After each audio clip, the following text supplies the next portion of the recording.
Welcome back. This is the next step in the 150.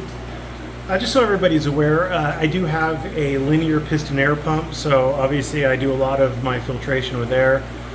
This particular tank, I have the two large Aquarium Co-op sponge filters, and I have a undergravel filter plate that was designed for a 75-gallon tank. It was the closest in dimensions. 75-gallon tank is a little bit narrower than this tank. This tank is 2 feet wide by 4 feet long. A 75-gallon tank is like, what, 18 inches by 4 feet long? But it was close enough for government work.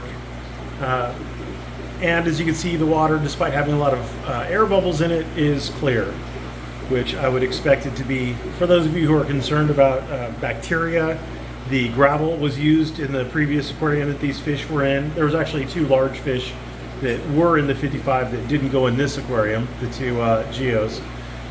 So this has all of the gravel that was in the 55. It's got all the decorations that were in the 55. It's got the two sponge filters that were in the 55.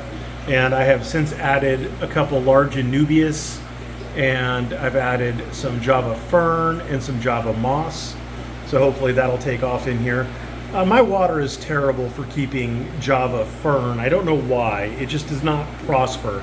Like this piece of Java fern in the shape that it's in came out of an aquarium. It came out of that aquarium down there with all the fertilizer it could want, all the CO2 it could want.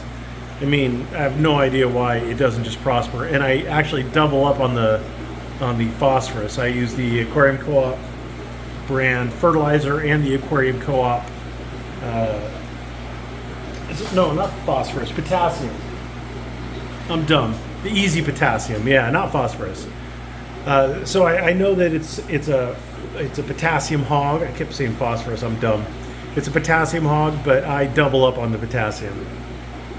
I don't double up on the phosphorus. That would be dumb. But it still doesn't do very well for me, and I don't know why. The light that I'm using on this particular one is an Aquarium Co-op light. It's the 48-inch Aquarium Co-op light. I really do like that light. I don't like all the bells and whistles of like the Fluval. I don't like having an app. I don't like having it forget what it's doing.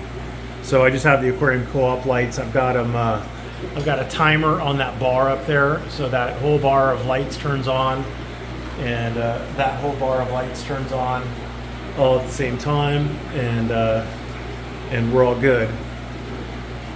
So this has just the one Aquarium Co-op light. I believe I have it set at 45%. 40%. I have it set at 40%.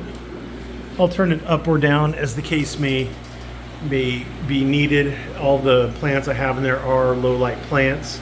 Well, I guess technically I have some fox, what is that called? Hornwort in there. A sprig of hornwort floating in there. If it does fine, it does fine, and if it doesn't, whatever.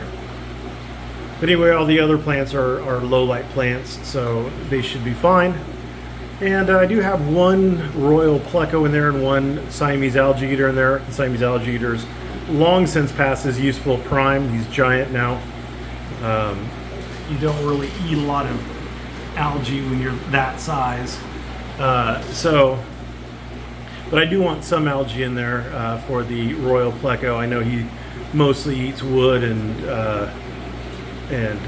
meaty stuff, but he does need some algae, is from my understanding. So there you go. That's where we're at. Thanks for watching, and have a good day.